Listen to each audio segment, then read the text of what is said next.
Bom dia, ouvintes. Voltamos aqui com o programa Encontro com a Justiça com o desembargador João Batista Damasceno, o desembargador Antônio Carlos Esteves.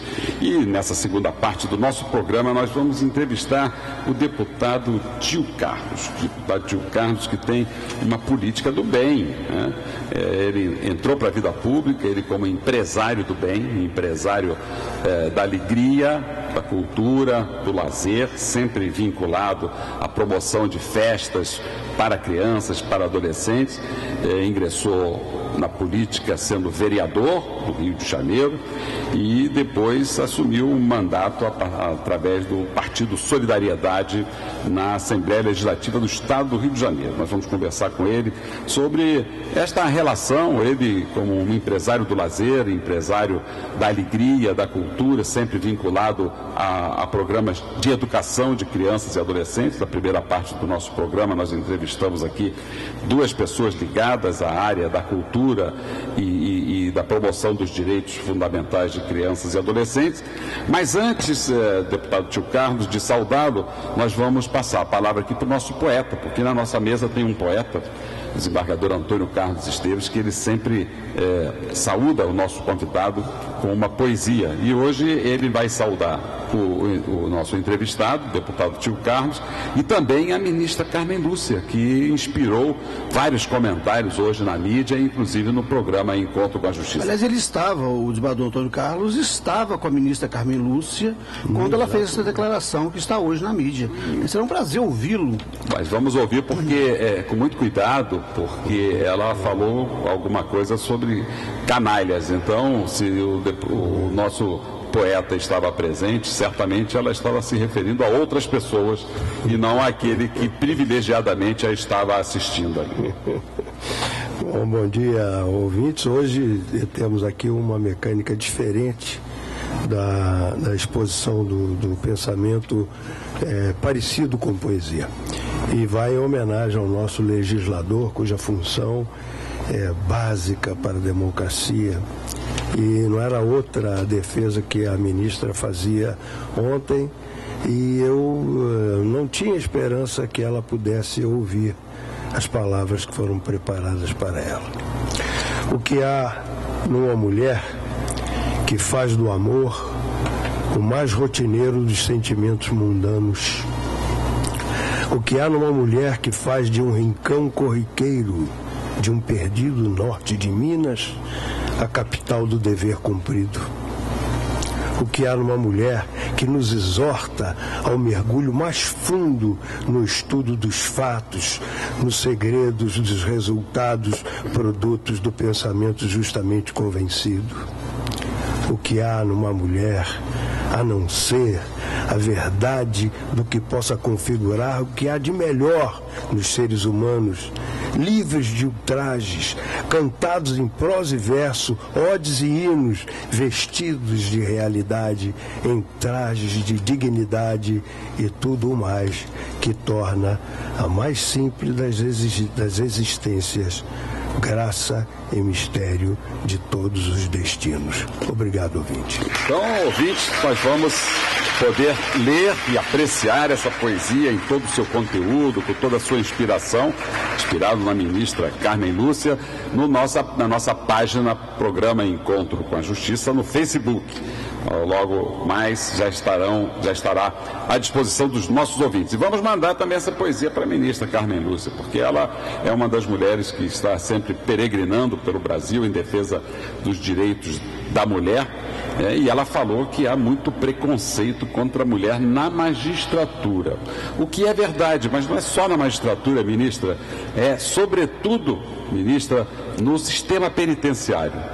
Há que se olhar, ministra, a senhora vai ser presidente do CNJ, do STF, há que se olhar para essas mulheres, que são poucas, mas que são as mais abandonadas e as que têm tratamentos mais indignos Às vezes, num presídio, uma mulher não só cumpre pena, fica privada da sua liberdade, mas fica longe dos seus filhos, fica longe da sua família, fica privada de atendimento médico, não há ginecologistas nos presídios, fica privado da sua privacidade e do tratamento mais íntimo. Às vezes não tem, deputado Tio Carlos, absorvente nos presídios, né? Às vezes não tem respeito às mulheres, então elas já são vulneráveis e as pessoas ficam aí costeando o alambrado, falando aí de violência doméstica, mas não entra na verdadeira violência contra a mulher. Feminicídio. Né? Feminicídio e tudo, fica aí na periferia, né? Como dizia o Brizola, costeando o alambrado, mas não entra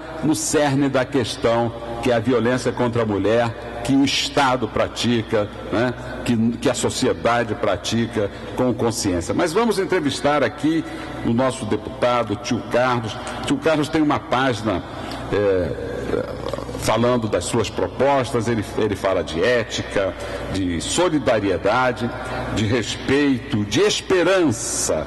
Né? Então, falando de esperança, Tio Carlos, como é que é essa mudança? O senhor que sempre foi um empresário do bem, um empresário da criança e do adolescente e agora com mandato parlamentar. Como é que o senhor pretende transportar esse seu compromisso com a cidadania infanto-juvenil para o seu mandato? Bom dia, Tio Carlos, seja muito bem-vindo. Bom dia, doutor Ciro. Bom dia aos ouvintes. Bom dia ao nosso poeta, desembargador Antônio Carlos Esteves. É uma honra estar aqui. Doutor Damasceno, desembargador. Doutor Ciro, eu, na verdade, tenho uma história, né? A minha história eu conheço desde que me entendo por gente, né, o carinho e o respeito que a gente tem que ter com as nossas crianças. Eu, por acaso, ganhei a minha vida animando festas infantis. O tio veio daí. Muitas pessoas imaginam que o tio é o professor, mas no meu caso, eu com 15 anos tive a oportunidade de animar a primeira festa vestido de super-homem, deu certo, e no fundo, acabei aí, até me formei em Direito, né, em 1988, porém entendi, talvez, né, as dificuldades de ter feito uma faculdade com muita dificuldade. Eu já era um bom animador de festa, enfim, respeitado. Fiz a opção por continuar trabalhando com as crianças e posso dizer ao senhor com muita tranquilidade, foi um grande acerto na minha vida. E por que entrei para a política? Porque eu me cansei um pouco de ver tantas vezes as crianças sendo usadas num pleito eleitoral, onde o discurso, onde todas as crianças, aliás, todos os políticos falam de educação, falam do direito das crianças e absolutamente, quando ganham seus mandatos, a questão da criança fica em segundo plano, até porque a criança não vota. E a gente, às vezes, alguns políticos usam, por exemplo, a questão do idoso. Nós vimos vários, inclusive até governadores, que tiveram a bandeira exatamente do idoso. E a criança não. Criança é só objeto de discurso. Então eu entrei, quer dizer, me candidatei a primeira vez e, enfim, tive a oportunidade de ter 2.088 votos. Eu catava copo num bar chamado Clipper no Leblon, era jornaleiro numa esquina muito conhecida no Leblon, na Bartolomeu, da Carlos Góes com a Adolfo de Paiva. Tinha muitos amigos e os amigos falavam, poxa, todo mundo gosta de você, você é um cara que trabalha com criança, por que você não é candidato? Enfim, fiz um curso no Partido Liberal, me candidatei e achei que tive uma votação expressiva à medida em que a gente vê que o poder do dinheiro faz a diferença no momento eleitoral. Então, eu ali tive 2.066 votos. E entendi que a política, você pode ganhar ela com estratégias, com amigos, com propostas, mas a gente realmente tem que ter um pouco de recurso para a gente poder até colocar as suas propostas para que as pessoas tomem conhecimento. Enfim, a minha vida caminhou, eu me tornei um empresário bastante conhecido com os nossos trabalhos, inclusive quando o senhor estava à frente da Vara da Criança e Adolescente, fizemos diversos trabalhos de forma voluntária, porque é o nosso trabalho. A nossa luta por exemplo, eu fui autor de um projeto lá atrás, hoje é um projeto que tem uma ONG, que todo mundo conhece, são os Doutores da Alegria, né? Hoje, enfim, mas a gente fazia dentro dos hospitais esse trabalho de levar não só alento, mas às vezes a criança vive aquele drama da doença, mas a gente vai lá, conta história, brinca, dança, canta, e isso a gente identificou que a gente podia fazer mais. E a política fez exatamente isso. Em 2006 fui candidato de novo, depois dessa trajetória, por opção, doutor Ciro. Porque eu vejo muitas pessoas reclamando da classe política, mas que no momento do voto ele se manifesta de forma consciente. É lamentável a gente dizer que nós temos em todos os quadros, não é diferente na magistratura, não é diferente no empresariado, nós temos maus quadros em todas as áreas. Parece que às vezes a política atrai os maus quadros, mas às vezes esse mandato é concedido pelo povo, pelo voto democrático. O cidadão vende o voto por um copo de cachaça, doutor Ciro, e depois reclama na classe política. Muitas pessoas não vão votar naquele momento em que é o momento onde o cidadão expressa realmente as suas angústias no voto, e às vezes as pessoas preferem ir para a praia no dia da eleição e depois reclamam na classe política. Então, fui candidato em 2006, tive uma votação expressiva, quase 27 mil votos, fui candidato pelo Partido Verde, enfim, não consegui uma vitória tendo mandato, mas consegui sim o respeito da sociedade. Então, de novo, me tornei candidato em 2008, aí sim, fui o quarto mais votado, enfim, do meu partido, me tornei vereador com responsabilidades de muitas coisas que defendia, porque isso também tem, doutor Ciro, e aqui os desembargadores que se encontram. Muitas vezes o discurso é bonito, né? Mas que na prática, quando se tem a oportunidade de fazer a diferença, parece que cai por terra. Então a gente tem essa proposta, eu como vereador da cidade do Rio de Janeiro, por um mandato e meio, procurei colocar em prática as questões que eu defendia. Por exemplo, fui o autor da volta do ensino integral na cidade do Rio de Janeiro. Quer dizer, até 2020, o Executivo tem que colocar todas as crianças no horário que seria o de turno único, de 7 horas. Porque eu acredito que a educação, assim como Vossas Excelências também sabem, que o melhor caminho é educar as nossas crianças. E esse é o propósito de estar aqui hoje, depois de um pleito. Fui candidato a deputado federal em 2010 e tive uma votação também de 49 mil votos, enfim, mas... Aumentando, hein? Aumentando, em função do nosso trabalho. E apesar de não ter sido eleito deputado federal, já em 2014 me candidatei a deputado estadual e aí sim tenho a responsabilidade de levar parte das minhas conquistas no Legislativo Municipal para todos os 92 municípios do nosso estado. Bom, deputado, vamos aproveitar a oportunidade para lembrar o nosso ouvinte da participação importante que o cidadão tem. Veja que o início da vida do deputado, senhor ouvinte, foi alguém lembrando a ele que ele podia ser o representante daquela comunidade.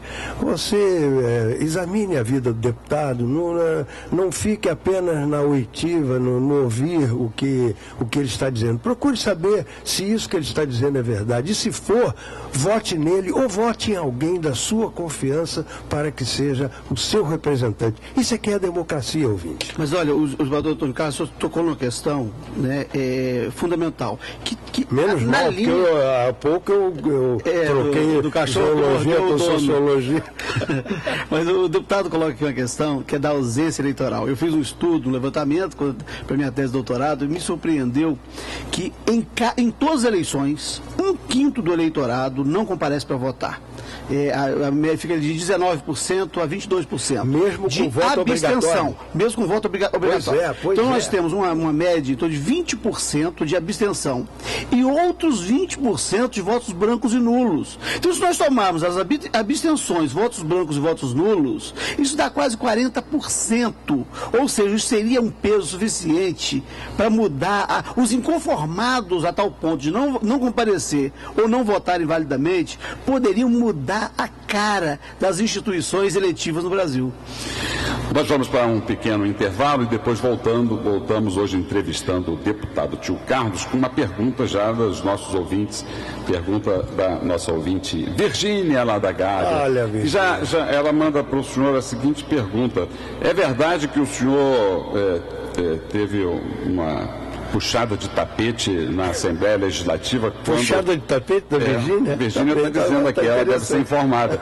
O senhor teve uma puxada de tapete na Assembleia Legislativa quando não foi convidado a presidir